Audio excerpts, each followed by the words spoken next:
Ignition sequence starts. 6, 5, 4, 3, 2, 1, 0.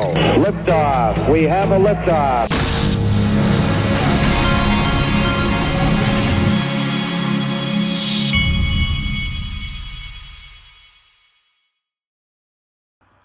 Hey everybody, this is the Digital Asset Investor.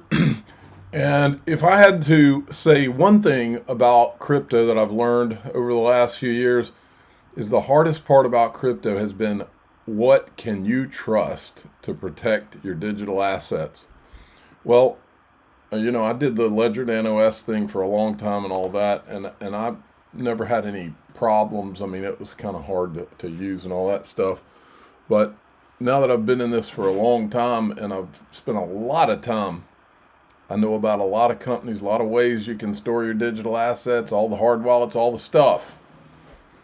But there's one that I've gotten to where I trust more than any of them.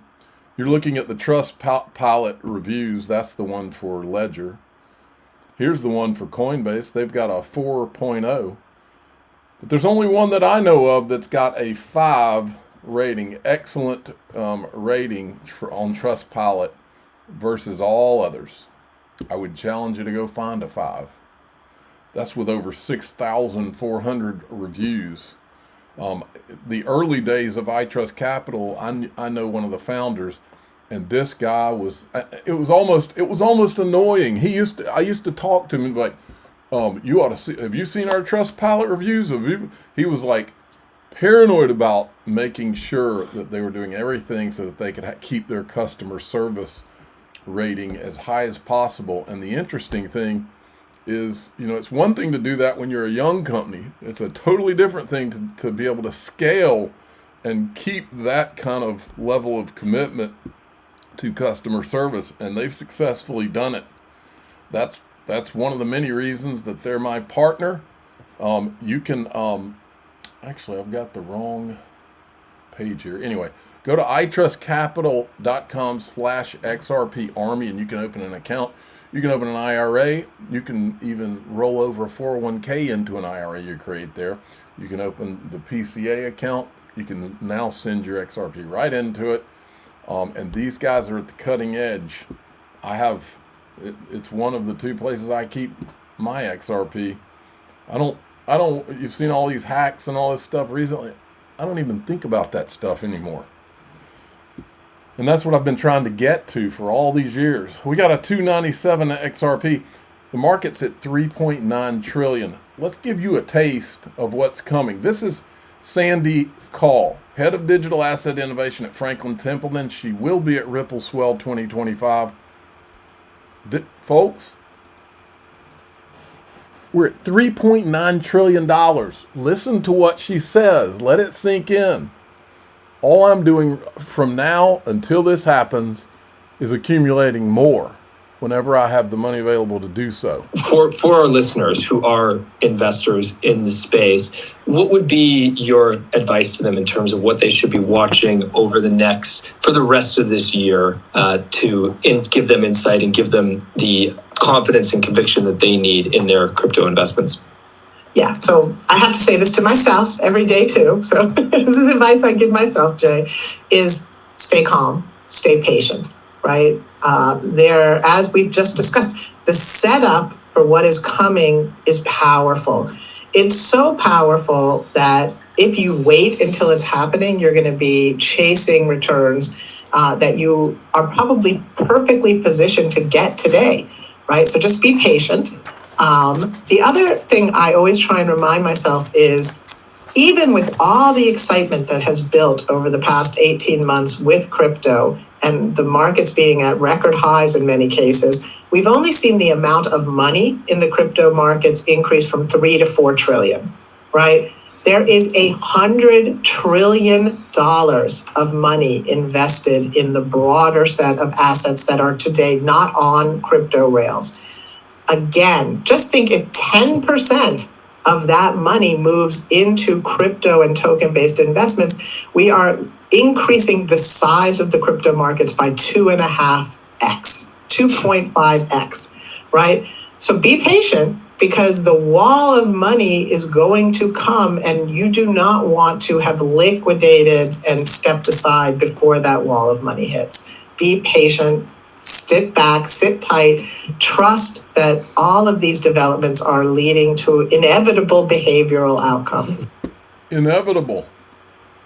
And then this is the guy from one of the guys from head of public policy at Chainlink. He says billions, no trillions. Much of the recent focus in DC, rightly so, has been on stablecoins with a market size of 250 billion.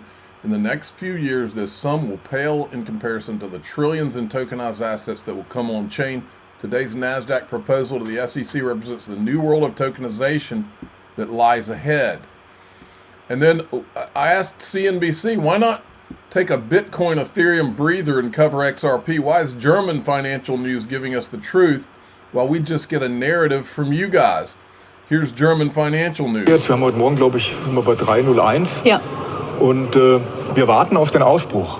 Das ist ganz klar. Wir warten auf den Ausbruch und da macht der XRP keinen Alleingang. Auch er macht keinen Alleingang. Es gilt nach wie vor das, was ich hier geschrieben habe.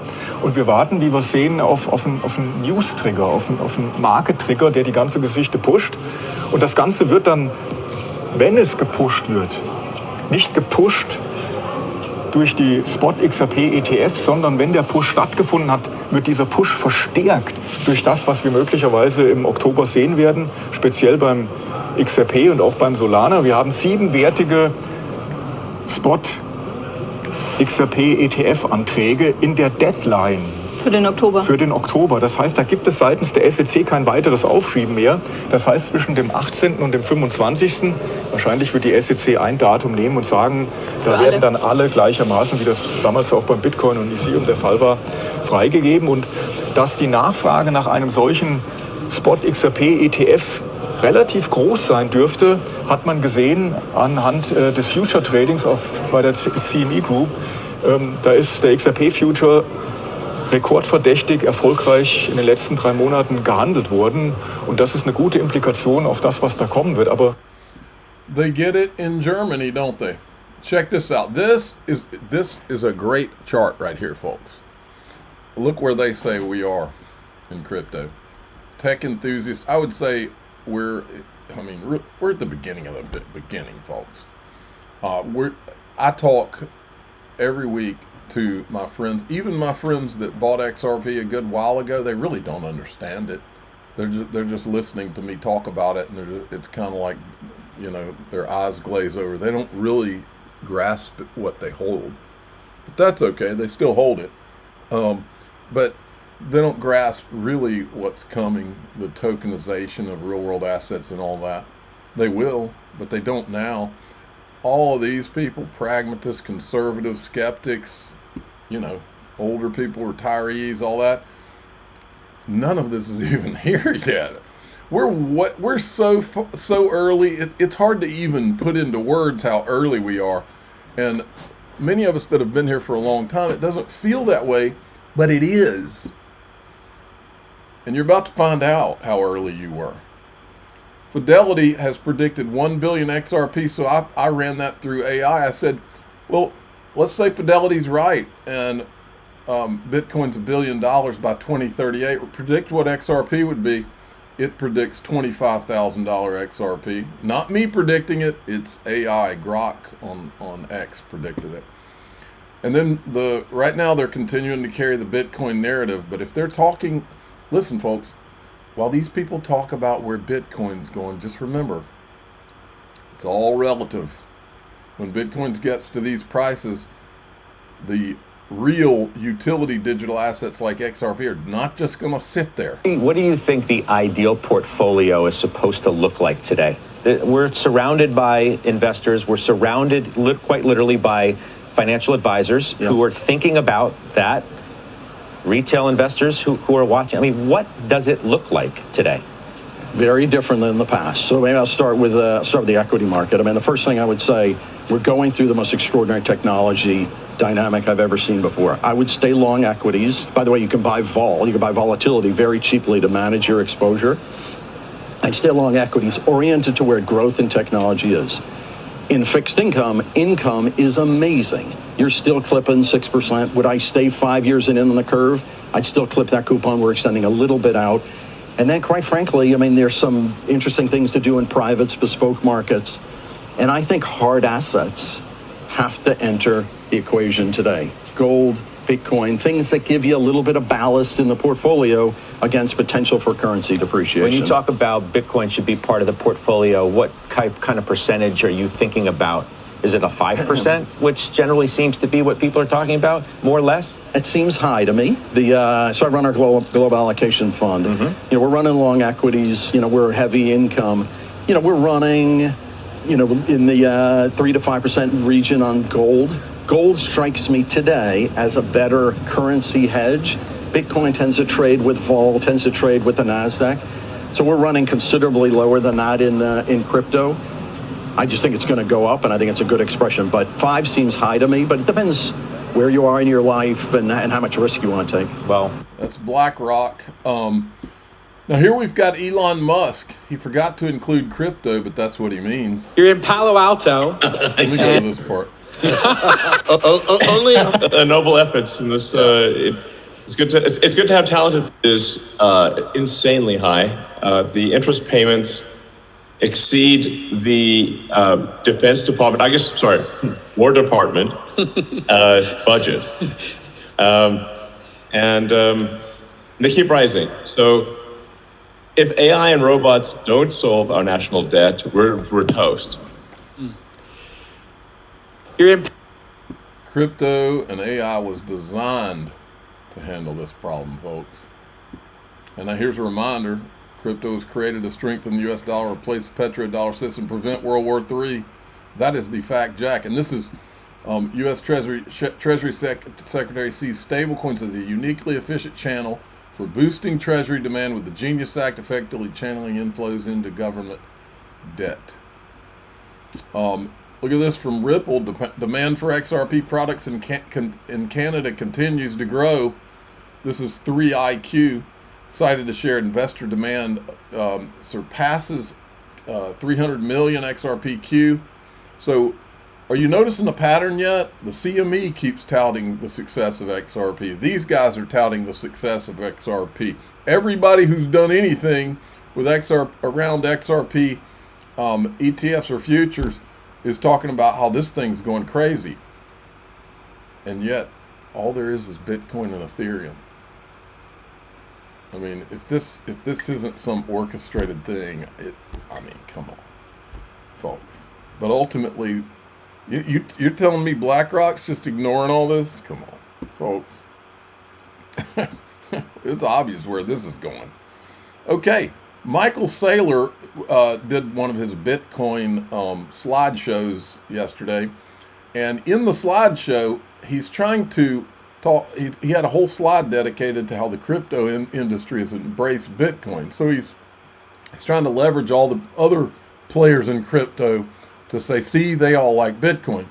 But what he's not saying is, yeah, the crypto industry has offered a fig leaf or an olive branch to Bitcoin, the Bitcoin crowd, but it's not returned. See, and Michael Saylor would be at the head of that snake.